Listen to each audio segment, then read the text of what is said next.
The British International School of Houston is an international and diverse private school with top academic results in a state-of-the-art 32-acre campus.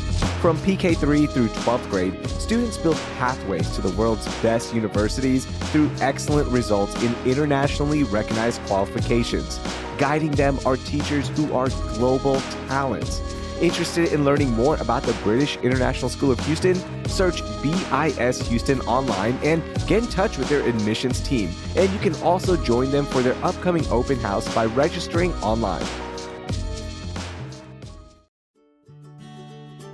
I am so grateful for my daughter's teachers. And if you love teachers like I do, here's your chance to show it.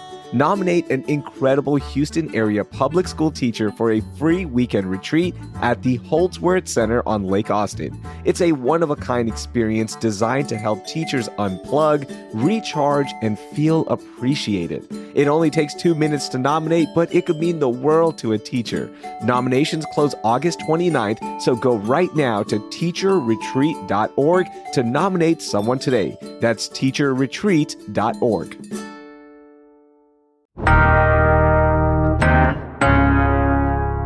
Today on CityCast Houston, summer vacations might be wrapping up, but you can still get a taste of the islands because Houston has a thriving Caribbean food scene. James Beard Award-winning food and travel journalist and senior editor at Eater, Kayla Stewart, joins me to share her picks of the best Caribbean spots in Houston. It's Wednesday, August 27th. I'm Raheel Ramzanali, and here's what Houston's talking about. Kayla, I am so excited to have you on the podcast. How are you? I'm doing well, Raheel. It's such a pleasure to be here, and I'm just thrilled to talk about all things Houston dining. Yeah, and we're talking about the Caribbean food scene here in H-Town, and it is thriving, as I mentioned. But first, let's define, which countries are we talking about when we say the Caribbean? Absolutely. So I think we first should just talk about, the city of Houston and sort of that breakdown of population, exactly to what you said, Raheel. We're talking about Caribbean food in the city because Houston kind of allows for this type of cuisine to exist. It's an incredibly immigrant heavy city, and it's wonderful. It influences our culture, it influences our city. And most certainly we see that on the plate, right? And so as it pertains specifically to the Caribbean community, we're talking about roughly about 20,000 Houstonians, just over 20,000 roughly right now. And so these folks are coming from all over the Caribbean. So we've got individuals from the Bahamas, from Barbados, from Grenada, from Haiti, of course, from Jamaica, Trinidad and Tobago. And so what you're seeing in the Houston restaurant scene is food reflecting all of these places. Only 20,000. That's a small number, right? When you think about the grand scheme of Houston, yet here they are and it's thriving. It's a food scene that is fantastic, and there are some incredible places to try out. How is that possible? Just 20,000 immigrants can do that. That's amazing. It is. It's such a great point, Raheel. And it's something that I think about as well. You do this work and you get so used to kind of being surrounded by these communities. And then you look at the numbers and you're like, oh my gosh, this is not even the biggest immigrant community that we have. Of course, in Houston, to your point, it's really incredible what the Caribbean community has been able to do. Perhaps a smaller immigrant group, but certainly a mighty one. We have restaurants really all over the Houston metroplex. So of course you have them in the heart of Houston, in Southwest where a lot of families are, Richmond, other sort of suburbs of the area. And you're getting that food really in different places because the community really has spread out about the city. And I think it also speaks to just how incredible Caribbean cuisine is, right? Yeah. Perhaps there aren't as many restaurants per se as other immigrant groups, for example, but certainly these restaurants stand out and bring in a host of visitors all the time. Well, let's talk about where we need to go to try these foods. And before I get those picks, just lay down 5 or 6 of the staples when we think about Caribbean cooking for not only our listeners, but for me as well. What are those staples? Absolutely. So I want to kind of set expectations here. I very much love Caribbean food and feel very connected to it. I will say that I'm a Black American from Houston, Texas. So I am somewhat of an outsider in this case in terms of the cuisine. My food expertise is certainly sort of traditional Black American cooking. That being said, certainly in Caribbean cuisine, you're going to find a roti, a flatbread that is just absolutely delicious. And I'm very I should familiar with that. Coming from the Pakistan background, roti is a staple. My mom made it for us every single day. My mother-in-law still makes it for me every single day. She'll send some roti over. So I totally know that one. That's what connects cultures. Raheel, I'm really glad you brought that up because I want to just step back to the immigrant population. Something that's really important with Caribbean cuisine that I think is really special is that it is yet another example of what happens with migration, whether migration is forced or not. And so in Caribbean cuisine specifically, you'll find exactly what you said, Raheel. You'll find food that is also in South Asian cuisine, and that actually traces Hmm. back to the 19th century. So, South Asian, a lot of indentured workers were brought to the Caribbean during the Yep. 19th century, and when those South Asian workers were there, they absolutely influenced the region, introducing staples from the South Asian diaspora: turmeric, curry powders, roti, Yeah. chana, and so yes, you're exactly right, Raheel. Some of those things are represented at the places we'll be talking about today. And so roti is a great example. Jerk and jerk chicken is something that you're going to Yep. find. Jerk itself is a type of sliced rub, but it's also a sort of a method and a way of cooking that is specific to the region. It was a way of essentially barbecuing and grilling meats. It's actually part of where our modern day barbecue and Texas barbecue that we eat today comes from, that jerk technique. So that's another one that you're going to find. You're also going to see rice and peas, one of my favorite dishes, which Ooh, is yum. essentially a rice and beans dish. Yes, it's so flavorful. It's so yummy. It's just so comforting. It's that dish that your mom's going to make. So you're going to see that. You're going to see plantain, whether that be fried, boiled, baked. It's a type of essentially a banana type of produce, something that you'll see very much across the community. All right. Well, let's jump into the main one that I think of. And you mentioned this jerk, right? Jamaican jerk chicken is the first thing that comes to my mind for me, at least when I think of Caribbean dishes. So, who has the best jerk chicken in Houston? Oh gosh. So best jerk chicken in Houston. Goodness gracious. So there are a lot of really, really fantastic options. I will say that I actually have some of my favorite jerk a taste of the Caribbean, which is a buffet. It's an all you can eat buffet. It's an unassuming place. And it's sort of that type of place that, you might not necessarily see on a huge national food list, but deserves that sort of recognition. It's homey. They feed the community. Ooh, It's lovely. It's refreshing. They also have curry goat and boneless lamb, and just the way that they do their meats to me really reflects sort of that Caribbean tradition. Another excellent place is actually Val's Jerk Pan, which is a food truck, and you'll see this reflected. Some of the places we'll go through today are food trucks that have been turned into brick and mortars. Some places are still operating as food trucks, but many Caribbean restaurants, and this I believe speaks to sort of the population, right, Raheel? So yeah. it is a smaller immigrant group, and so how they're able to deliver that food, how they're able to reach people, often requires a bit more of a mobile sort of platform. And Val's Jerk Pan does that. The jerk chicken is absolutely delicious. It is spiced so very well. You can sort of smell those warm spices, and it's just really lovely and a place that I would recommend. Oh my gosh, that sounds delicious. Where is it located? What part of town? So Val's best thing to do is to catch them online to figure out where they are going to be on Instagram to figure out where they're going to be located.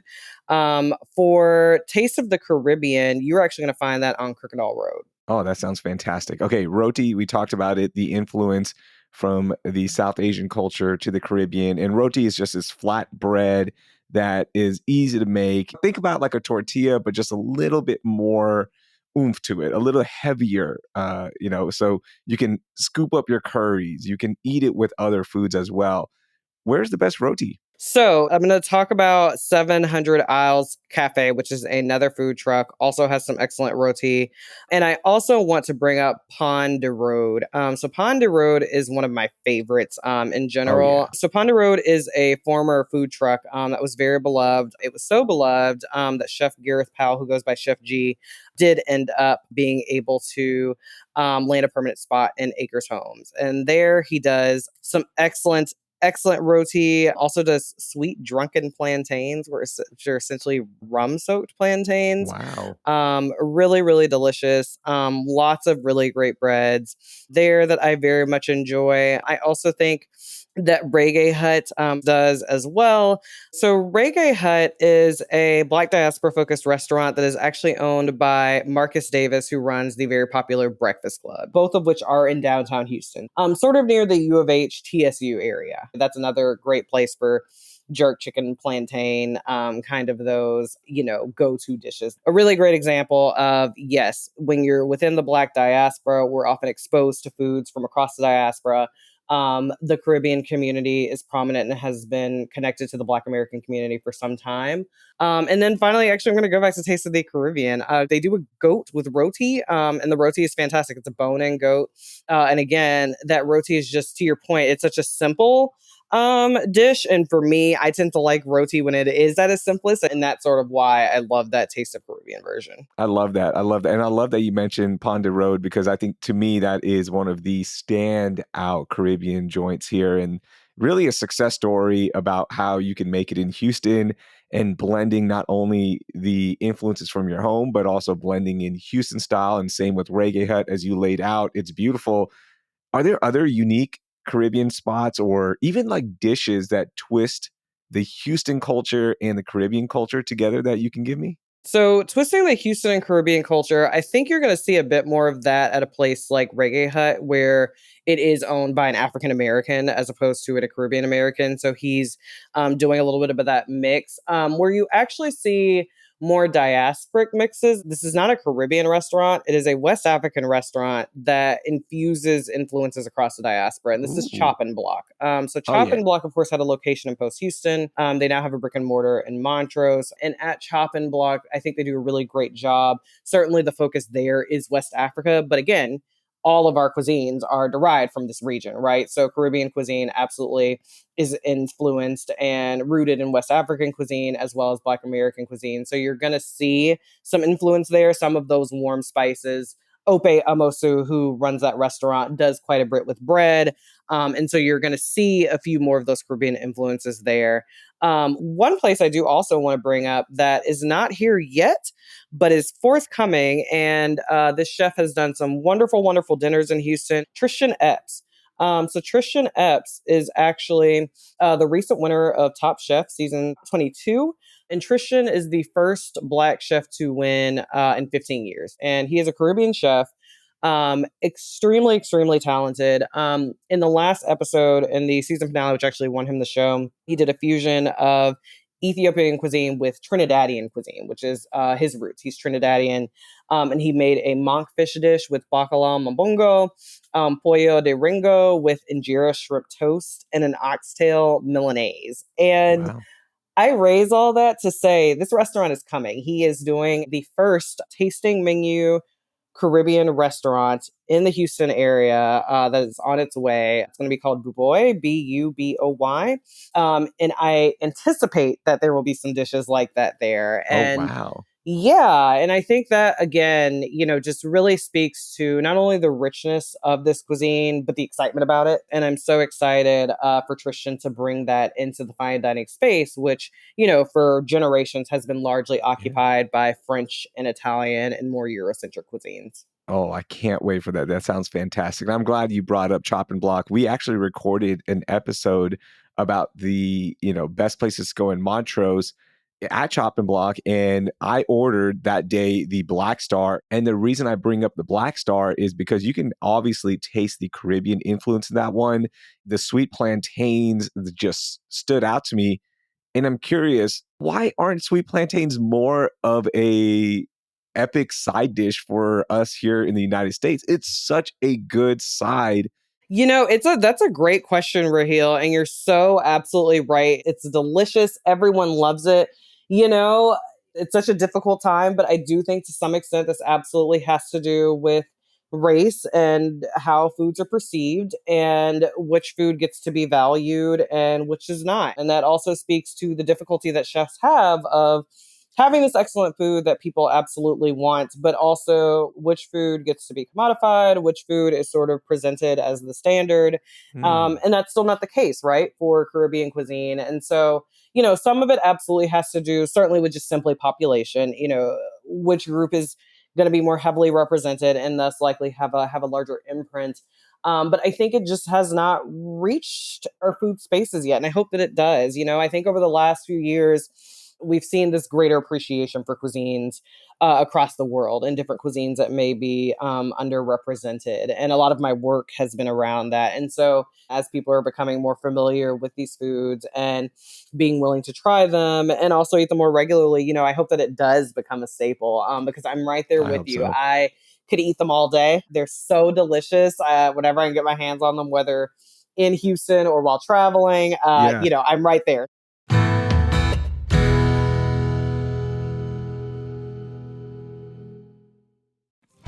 Owning rental property in Houston isn't simple. Between finding tenants, keeping up with lease paperwork, rent collection, and staying on top of accounting, there's always something to manage. Whether it's a townhome in Montrose or a house in the Heights, Turbo Tenant makes it easy to manage your rental property. It's a free all-in-one platform built for independent landlords. So you can market your listing, screen tenants, sign leases, collect rent, and even keep your accounting in check all in one platform. And yes, Turbo Tenant keeps up with Texas rental laws, so your leases and documents are always legally compliant. More than 800,000 landlords nationwide trust Turbo Tenant, and it's earned a 4.8-star rating from over 15,000 reviews by landlords and tenants alike. One landlord using Turbo Tenant even saved $500 in accountant fees because the bookkeeping was so streamlined. So if you're a Houston landlord, stop juggling spreadsheets, group text, and payment apps. Get everything you need in one place. Sign up for free today at turbotenant.com. That's turbotenant.com. Your smarter way to manage rentals in Houston. CityCast is brought to you by Wise, the app for international people using money around the globe. With Wise, you can send, spend, and receive up to 40 currencies with only a few simple taps, and save up to 55% compared to major banks. Plus, Wise won't add hidden fees to your transfer. Whether you're buying souvenirs with pesos in Puerto Vallarta or sending euros to tip your Coliseum tour guide, you know you're getting a fair exchange rate with no extra markups. That's what makes Wise the fast, affordable way to use your money around the globe. Wise offers 24/7 live support and runs over 7 million daily checks to catch and prevent fraud, so you know your money is where it's supposed to be. Be smart. Join the 15 million customers who choose Wise. Download the Wise app today or visit wise.com. Learn more by visiting wise.com/US/compare. Terms and conditions apply. Okay, Kayla, these picks have been fantastic. The next few, let's do a lightning round, okay? I want to get some of these picks and we'll rip through these because I am like filling out my list and I know the listeners are as well. And by the way, I'm linking every single location in the show notes. So if you're confused or you're like, wait, which pick was that? Or hey, I'm driving right now, we got you covered. It's in the show notes. So definitely check it out. Here we go. Lightning round, oxtails. Okay, this is another great staple. I want the best Caribbean style because Southern oxtail is also very popular in the city of Houston. But when we're thinking about Caribbean style, where are we going? Helen's Kitchen. It's a wonderful family-owned place. Tons of Jamaican art on the wall and art reflecting the Jamaican community. Excellent, excellent oxtail, and that is going to be on Post Oak. And another great thing you can get there. Sorry if I'm jumping ahead, Raheel, but a key and saltfish. I do want to point that dish out. That It was is next. such a okay. So Yeah, that was saltfish is next. next. Saltfish is next. Stay at Helen's Kitchen. Stay Yeah, at Helen's stay Kitchen. right there. It's gonna stay at Helen's Kitchen and get describe yourself. saltfish for our listeners that don't know what it is exactly. Absolutely. So saltfish and a key and saltfish is a Jamaican fish that's essentially made with sort of a salted codfish. And yes, as it sounds, it's going to be a salty dish with tomatoes, with onions, with spices like paprika and sort of salt and pepper. Something huge here and something that I want to point out that is a very prominent ingredient across the board. As a warning for my friends who are a little adverse to more hot foods, Scotch bonnet peppers. Oh, And yeah. you're gonna see Scotch bonnet peppers and other types of peppers throughout Caribbean cuisine. Don't let them scare you. They are delicious. They add so much flavor and life to this food. And it's an essential part of what makes it great. And you'll absolutely taste that Scotch bonnet Okay. pepper in saltfish and a key. Okay. Outside of saltfish, any other seafood dishes that we should try? I do try and get red snapper whenever I am at a Caribbean restaurant if it's offered. And I will say that 700 Isles, the food truck, absolutely does do a really great fried Caribbean snapper. So Ooh. if you see a snapper on the menu, go for it. Usually made very well. I like to order mine with rice and peas and stewed veggies. Yeah. Folks have their way, but yeah, I think a whole fish is going to be really great. That's amazing. A food truck doing red snapper. You don't hear that Right. often. And that just shows you how great the cooking is, in these food trucks. And they're great chefs across the city, not only in Caribbean style food, but any style. Like these food trucks are legit operations. I just want to throw that in there. Okay, this is Absolutely. a tough one. Rice and peas. It's a staple. Who has the best one? I'm putting you on the spot. I gotta say, I really do like Ponderosa. I will also shout out Cool Runnings, Jamaican Grill, which is, very cheaply and aptly named for the fun and lovable Jamaican Olympic bobsled team. Yeah. And it's another solid one for some good rice and peas. Okay, my last one for lightning round, and you can take a little bit longer to explain this one because I'm not familiar with many Caribbean style desserts. So it's kind of shocking because I love desserts from every culture, every background. Like your boy has a sweet tooth. What is a staple when it comes to desserts in Caribbean food, and where should I go? I will say that one of my favorite Caribbean desserts is going to be black rum cake. It is literally black. It is a rum cake. It is quite a bit of rum in it, and it is delicious. A lot of times you'll see it sort of presented as sort of in bundt cake form at different places, but it's a beautiful, gorgeous cake that you'll also see specifically in the Caribbean, I will say. And so I actually was in a town called Limon in Costa Rica, which is populated by Black Caribbeans, and you'll see black rum cake there quite a bit, and it's delicious. I will say you do not see it as much in restaurants. And I must say, I honestly don't know why. I think the focus just tends to be on savory food. That being said, Mm, going back to Pondy Road has it's not black, but it is a rum cake. And rum cake in okay. general is a huge part of the Caribbean. And to give you some context there, I talked about the rum soaked plantains.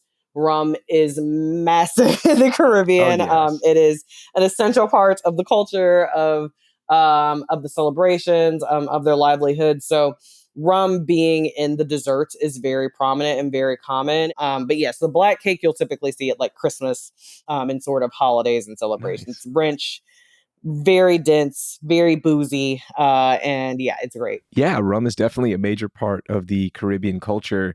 What about some other drink options? What can you recommend for listeners? Absolutely. So this is actually going to connect to R&B and rap music. Ting, which was a really popular phrase, I think, of the 2010s, is a very prominent word and phrase and has some various meanings, but it actually is the name of a drink. It's the name of a soda that you will find at Pondy Road and some of the other restaurants as well. It's a sort of a grapefruit taste and has sort of a sweet tart taste to it. And so you'll see that on shelves. Another one that I really love is actually champagne cola. It has absolutely nothing to do with Coca-Cola. Okay. It more so has a flavor that is sort of similar to, I'd say, more of a cream soda and sort of like almost sort of cotton candy bubblegum-ish. Oh, wow. It's definitely a sweeter and I really like it. I actually personally like it when I am eating especially spicy dishes or dishes with a bit more of a kick. It kind of offers like this sort of a nice little contrast. And so that's another really great one. And you'll see again, these are just two examples of sodas that you'll see imported from the Caribbean. Malts are very, very prominent. And I love seeing malts on shelves because that means I'm also going to see probably some Oh, elders and some yeah. elder families, which are delightful. And you'll see kind of older men who have come after work and sort of that kind of thing. And it's just really nice and homey and makes you feel like you're in the region. Kayla, we've been talking about the Caribbean, and look, there's so many different countries represented, not only in the Caribbean, but here in Houston. Haitian food is one that we don't talk about enough. Where should we go for some good Haitian food? You absolutely bring up a great point. It is not. And I will say this, going back to our population size, we do not have a huge population of Haitian immigrants in Houston. So that is one of the challenges. That being said, you still do have some great options. Griot Gardens, which is out on Long Point Road, is a great place to get a goat curry. They have pate griot. They have various dishes specific. Banan Peze is a Haitian patty that is essentially very similar. It's fried plantain slices. So again, plantain everywhere. These are just going to be sliced, not sort of those chunky meaty versions that we were talking about earlier. So that's a great option. Also, Sonia's Creole Kitchen is another great option. You're going to see those pickled vegetables. You're going to see those sliced plantains I was just talking about. You're going to see fried fish, and you're going to get various options from that region. Oh, that sounds fantastic. Kayla, this entire episode has made me want to just go explore and eat at all these great places. And it's a small population of immigrants, but they're doing some great things. It's fantastic. I can't wait. This is going to be great to just go explore. And I hope to see everyone out trying out these restaurants and places as well. Kayla, thank you so much for joining us. Thank you for having me, Raheel. It was such a pleasure. That was Kayla Stewart. You can read her work on Eater, and she also has a great cookbook that I'm linking in our show notes. And that's where you'll also find all of Kayla's recommendations as well. Hey, help us grow the show by sharing this episode with 3 of your foodie friends who are always looking for new places to try. Also, drop us a rating and review wherever you're listening, and please subscribe if you just found us. We also have a daily newsletter called Hey Houston, where you'll get a breakdown of the news, Houston happenings, events, and so much more. Subscribe to that at houston.citycast.fm. Thanks. That will do it for today. I'm Raheel Ramzanali. Thank you for listening, and I hope you learned something new.